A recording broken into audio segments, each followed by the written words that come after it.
Hello les ados, on espère que vous allez bien. On est content d'être avec vous. On a nos invités. On va vous les présenter tout à l'heure. Vous savez, vous passez votre temps sur les réseaux sociaux. Hein. Je suis sûr peut-être que vous êtes tombés sur cette émission sur un de vos réseaux. Bah oui. Mais on a découvert quelque chose. C'est que les réseaux sociaux, c'est pas la vraie vie. Ça t'intéresse? Alors viens. Ce n'est pas la vraie vie. C'est pas la vraie vie. Viens, on va passer un bon moment ensemble. On te dit à tout de suite. À tout de suite. À toutes.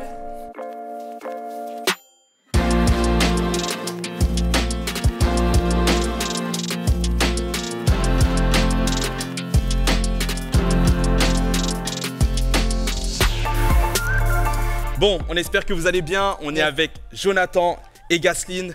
Et ensemble, on va réaliser le 1, 2, 3, 4, 5, 6, 7, 8. Wow. Ça commence bien. Ça commence mal. On est censé être dans la même équipe, j'ai peur. Oh là là là là là là. Bon, ça y est, Ouais. Ce challenge que vous avez dû voir sur les réseaux sociaux, on va essayer de le réaliser ensemble sur le plateau.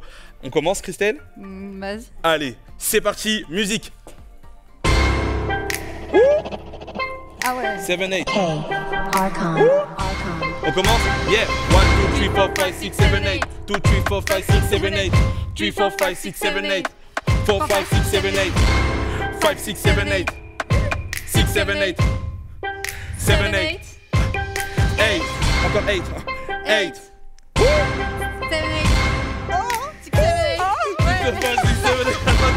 Et on passe sur la musique là.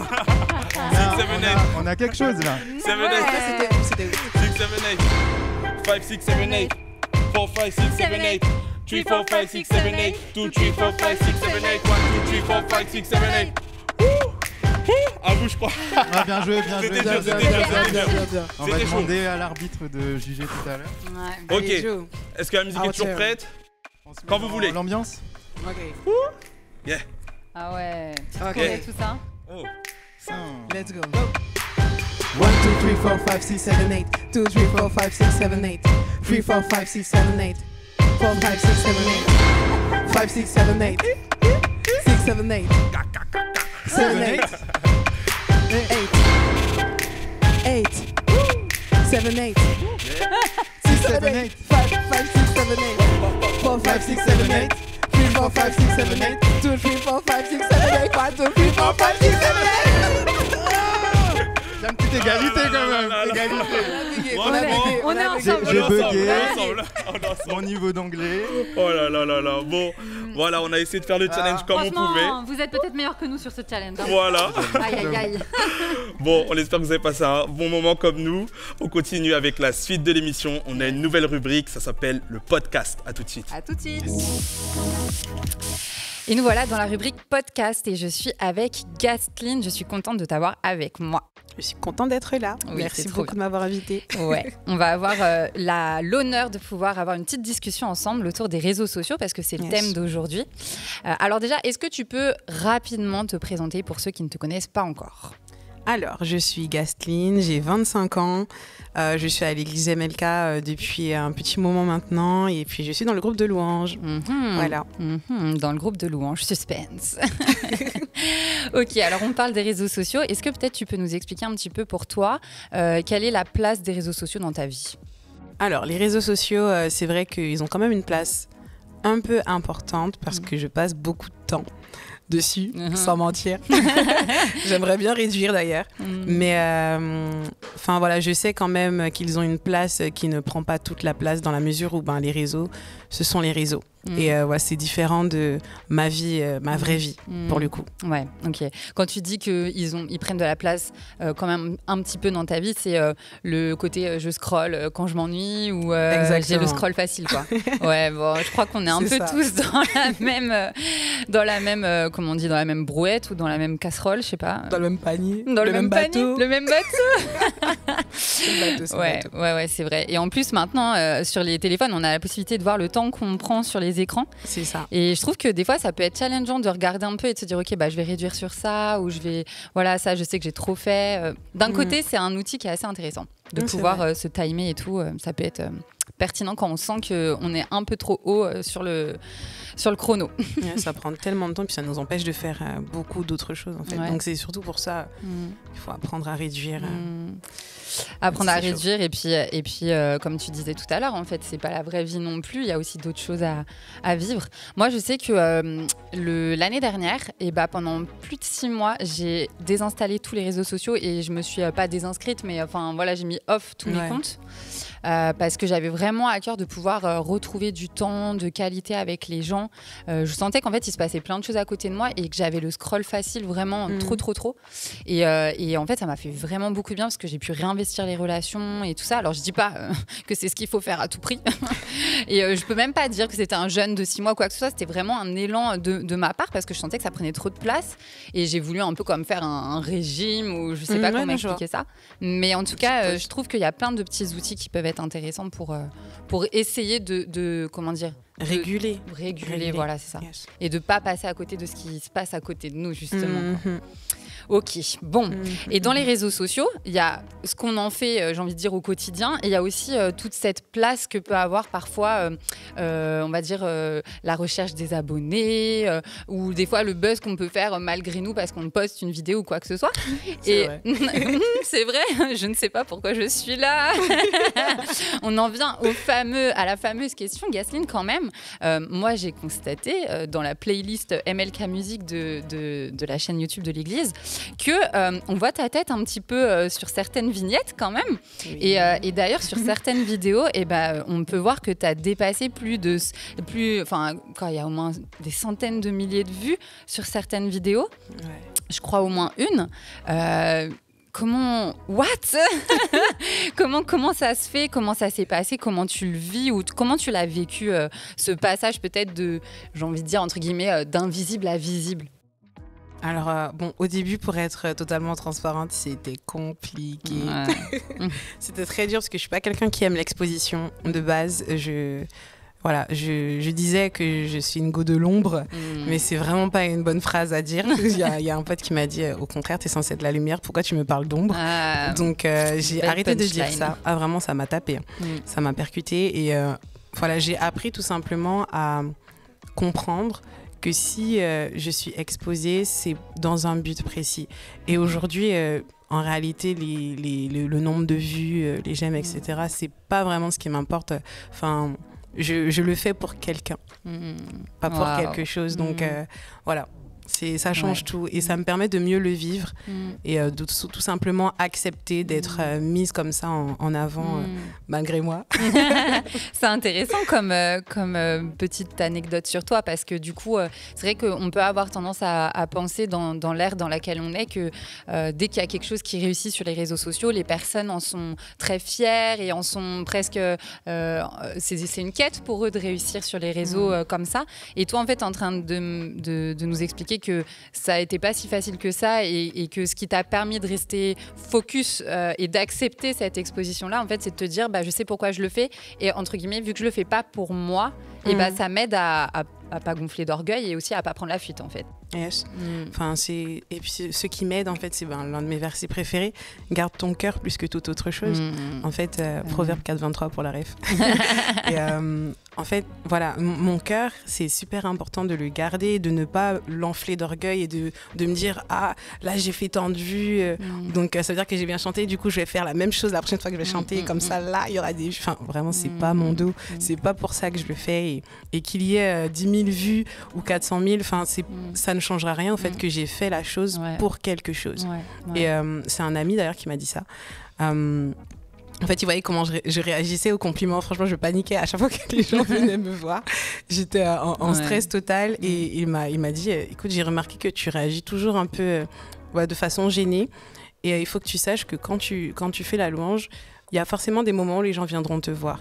Et il ne faut pas que tu te prennes la tête. Les jours où ils ne viendront pas te voir, il ne faut pas non plus que ça te prenne la tête. C'est vrai. Et en fait, si on fait les choses en attendant que les autres réagissent, pour le coup, on va forcément être déçu à un moment, tu vois. Et ça m'a aussi aidé à me focus et de toujours travailler mon cœur et me dire je le fais pour Dieu. Et tant que mon cœur est tourné vers Dieu, ben, ça va bien se passer. Waouh, c'est trop beau ce que tu racontes. Mais ouais, c'est vrai. Et puis moi, ce que j'aime bien me dire, c'est des fois, il suffit d'une personne. On peut chercher facilement le nombre de likes, le nombre d'abonnés, le nombre de vues, le nombre de commentaires, enfin tout ça. Et en fait, il suffit d'une seule personne. Moi, je sais que j'ai pu avoir cette tendance-là parce que à l'époque du collège, alors c'était pas du tout les réseaux de maintenant, c'était pas les mêmes plateformes et tout ça. Et je vais même pas les citer, sinon on va me prendre pour une voilà quoi. Mais non. ok, c'est Skyblog. Mais ça n'existe même plus. Et bref, et en fait, à cette époque-là, moi, je sais que j'ai été un peu formatée parce que c'est vrai que ta valeur était représentée par le nombre d'amis que tu avais sur les réseaux sociaux, même à l'époque de Facebook et tout ça. Et moi, je sais que j'ai beaucoup été formatée là-dedans parce que justement, c'était pas facile pour moi d'avoir des amis et d'avoir des personnes qui voyaient ma valeur en fait dans la vie de tous les jours. Donc j'ai beaucoup été à la poursuite de ça et à un moment donné je me suis stoppée en me disant mais en fait suffit d'une seule personne. Alors évidemment j'ai cheminé entre temps avec Dieu etc. et après j'ai compris pourquoi aussi les réseaux sociaux ça pouvait être un plus. J'ai compris que ça pouvait être une façon de parler de Jésus ou en tout cas de refléter une authenticité et une lumière tout simplement. Mais exactement. Ce qui m'a aidée, c'est de me dire, en fait, il suffit d'une seule personne et ça fera l'affaire en fait. Et on n'aura jamais tous les retours, mais il y en a aussi qu'on connaîtra pas et qui seront peut-être très positifs et tant mieux en fait. Et après, ça c'est dans l'intimité. Donc ouais, je trouve que c'est beau ce que tu dis et le cheminement aussi, comment tu as pu, peut-être grandir par rapport à l'appréhension que tu avais et en même temps en faire un beau trésor quoi. C'est chouette. On a parlé un peu des pièges là du coup des réseaux sociaux. Moi j'avais envie de peut-être vous partager un avantage que je vois et en plus on a commencé un petit peu à spoiler. En fait, moi ce que je me suis toujours dit c'est que Jésus, s'il vivait à notre époque, je suis persuadée qu'il utiliserait les réseaux sociaux. Parce que franchement, les réseaux sociaux, en réalité, c'est un moyen d'évangéliser, mais incroyable. Enfin, la portée mondiale, la portée de masse, elle est phénoménale. Enfin, quand on voit sur une vidéo où tu loues le Seigneur qu'il peut y avoir des centaines de milliers de vues comme ça, mais c'est juste phénoménal, quoi. Donc moi, je pense vraiment que Jésus, il aurait utilisé les réseaux sociaux. Maintenant, ce que je pense, c'est que pour que les réseaux sociaux, ce soit bon, entre guillemets, et que ce soit un vrai avantage, il faut essayer aussi de se protéger des pièges. C'est un peu comme un outil, en fait, les réseaux sociaux. C'est un outil d'évangélisation. Il y en a, ils vont prendre le métro pour évangéliser, soit. Wow. Et il y en a... Waouh. Waouh. Mais... en fait, les réseaux en soi, c'est un outil. C'est comme si demain, je décide de faire, je sais pas moi, des travaux dans ma maison et que je vais décider de refaire le carrelage. Je vais utiliser un coupe-carrelage. Vous voyez, il y a de l'expérience, Le lexique. Je vais utiliser un coupe-carrelage, mais pour m'en protéger de cet outil qui est quand même assez dangereux aussi, parce qu'il y a des dérives, il peut y avoir des travers à cet outil. Et je vais utiliser des gants de protection, des lunettes de protection. C'est un peu pareil pour les réseaux. Il faut savoir qu'on est exposé, il faut savoir que on peut entre guillemets tomber dans l'orgueil, ou au contraire, on peut aussi tomber sur des mauvaises personnes. Enfin voilà, il y a de tout. Sur des critiques qui vont nous mettre à mal. Ou voilà. C'est important de s'en protéger. Mais si on utilise bien cet outil, c'est-à-dire si demain j'ai un marteau et que j'utilise mon marteau pour clouer un clou et non pas pour frapper quelqu'un, logiquement, cet outil, en fait, il va pouvoir aller jusqu'à son but, il va pouvoir être utilisé pleinement pour son objectif, en fait. Et je peux pas dire si les réseaux sociaux, ils ont été créés par le créateur des réseaux sociaux pour évangéliser, mais en tout cas, je pense que c'est un bon moyen pour nous en tant que chrétiens, pour juste refléter un peu Jésus, et on n'est pas obligé d'inventer des choses compliquées, mais je pense que si on l'utilise bien et qu'on s'en protège, c'est une bonne façon de pouvoir parler de Jésus et de répandre sa lumière. Exactement. C'est d'ailleurs ce que je commence à faire. Ah, waouh. J'ai décidé il y a pas trop longtemps d'utiliser mes réseaux parce que je chante tout le temps, tous les jours chez moi et ça me fait du bien. J'en ai même besoin. La louange, c'est quelque chose qui m'aide au quotidien. Et j'ai commencé à poster des petites vidéos, je chante. Au début, c'était un peu dur de poster. J'ai eu du mal à avoir le petit déclic. Mais en fait, j'ai compris qu'avec un chant, je pouvais changer la vie de quelqu'un, en fait. Parce qu'au travers de ce chant, le Saint-Esprit va parler à des cœurs. Et je me suis dit, pourquoi je garde ça pour moi je vais commencer à poster. Bah ouais. Donc j'ai mis des petites vidéos sur mon Insta et je commence tout juste à poster, c'est sur TikTok. Enfin au début franchement je me voyais pas faire ça. Ouais. J'ai toujours dit, je comprends pas comment les gens font. Aujourd'hui je me retrouve à le faire parce que j'ai eu ce déclic là de dire que voilà, je peux utiliser les réseaux pour pouvoir bénir d'autres personnes. Wow. Donc voilà, incroyable. Je trouve que c'est réel. Ouais, et puis je pense que ce qu'il faut se dire aussi, c'est trop beau ce que tu dis, en fait c'est une forme de richesse que tu as en toi de pouvoir louer Dieu et d'avoir reçu aussi de la louange qui te fait du bien. Et moi je dis toujours en fait soyons généreux. Si on a une richesse en nous que Dieu nous a donnée et qui est tellement simple et facile d'accès, et pourquoi on la partage pas, pourquoi on la redistribue pas? C'est une forme de générosité en fait. Donc c'est trop beau de pouvoir faire ça. Et puis en plus, par rapport à cette évangélisation finalement qu'on peut tenter de faire sur les réseaux sociaux, on répond aussi à ce que Jésus a pu dire. Si on lit dans Matthieu 28-19, il dit allez, faites de toutes les nations des disciples. Et oui, en fait, si on évangélise de masse, sur une portée mondiale entre guillemets que pourraient avoir les réseaux sociaux, je dis pas que c'est ce qui va se passer demain et que tout le monde va nous voir, etc. Mais en tout cas, on participe à ce que Jésus a voulu nous envoyer, nous a dit de faire en fait, là où il nous a envoyés. Chacun comme on peut. Chacun avec comme ce on peut. qu'on a. Voilà, c'est ça. Et il suffit d'une seule personne. Yes. Bon, c'était cool cette petite discussion.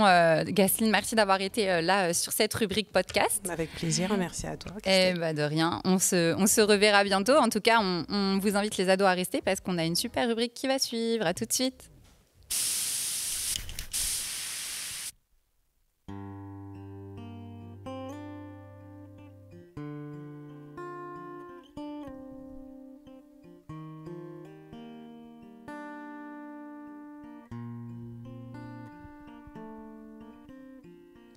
Dur de faire la différence entre la vraie vie et les réseaux sociaux. Quand je donne trop d'importance à suivre les modes et flatter mon écho, les apparences sont trompeuses. Je sais qu'aucun filtre au monde ne te fera m'aimer plus, car tu vois mon cœur pour ce qu'il est.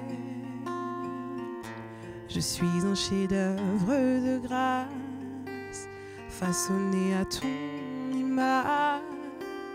Jésus, tu es à ta place, là dans mon cœur. Je suis peut-être parfaitement imparfaite, mais je connais mon identité. Je suis un enfant de Dieu, je sais que ma valeur se trouve en qui tu es. Je suis peut-être parfaitement imparfaite, mais je connais mon identité. Je suis un enfant de Dieu, je sais que ma valeur se trouve en qui tu es.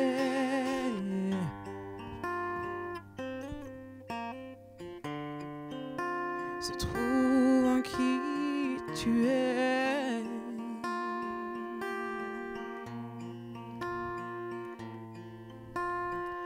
Peu importe le regard des autres, je suis approuvée, plus rien à prouver.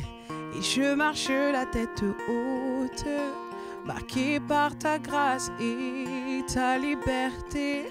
Je veux vivre pour toi seul, c'est pourquoi j'ai choisi de n'écouter que ta voix.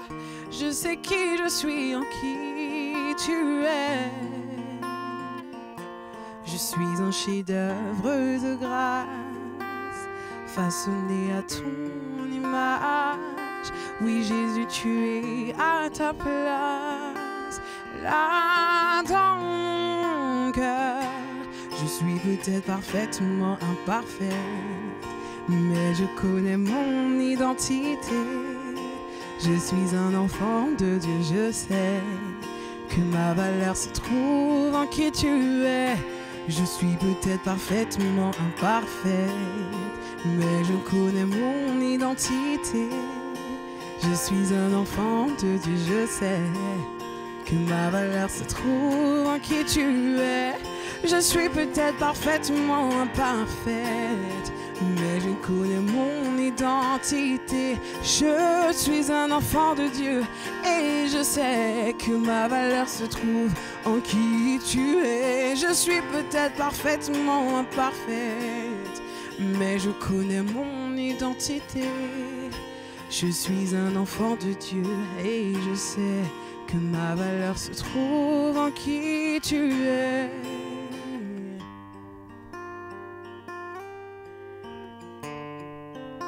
Se trouve en qui tu es.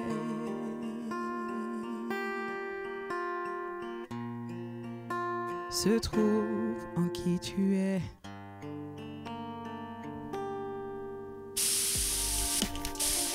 Ça y est les ados, on arrive à la fin de l'émission. Franchement, ce chant, il était vraiment magnifique. Je sais pas ce que t'en as pensé toi, Stéphane. Ouais, moi personnellement, c'est un chant qui m'a beaucoup parlé et j'espère que ça t'a parlé toi aussi. Ouais. On voulait juste prendre le temps de prier pour clôturer cette émission. Oui. Vraiment, papa, je te prie pour chacun des adolescents derrière leur écran qui ont entendu cette émission. Je te prie vraiment qu'ils puissent réaliser qu'ils sont aimés comme ils sont, qu'il n'y a pas besoin de mettre de filtre ou d'essayer de paraître pour être approuvé par toi. Merci parce que tu as envers chacun d'entre eux un regard bienveillant, plein d'amour. Ils sont approuvés, je le répète. Et vraiment, je prie pour qu'ils puissent comprendre que notre objectif, c'est de te plaire à toi seul. Nous sommes peut-être imparfaits, mais tu nous aimes pour cela. Aide-nous à te ressembler plus. Et c'est vraiment ma prière encore dans le nom de Jésus. Amen. Amen. Bon, on espère que cette émission vous a béni. On a été ravis d'être avec vous pour ces quelques minutes. Prenez bien soin de vous. On vous retrouve très vite. Et n'oubliez pas de répandre sa lumière parce que les réseaux sociaux... c'est pas la vraie vie. C'est pas la vraie vie. Si cette émission vous a plu, vous pouvez la liker, la partager à quelqu'un qui a besoin de l'entendre. Et Christelle et moi, on répond à chacun de vos commentaires. Soyez bénis. À très vite. Bye. Bye.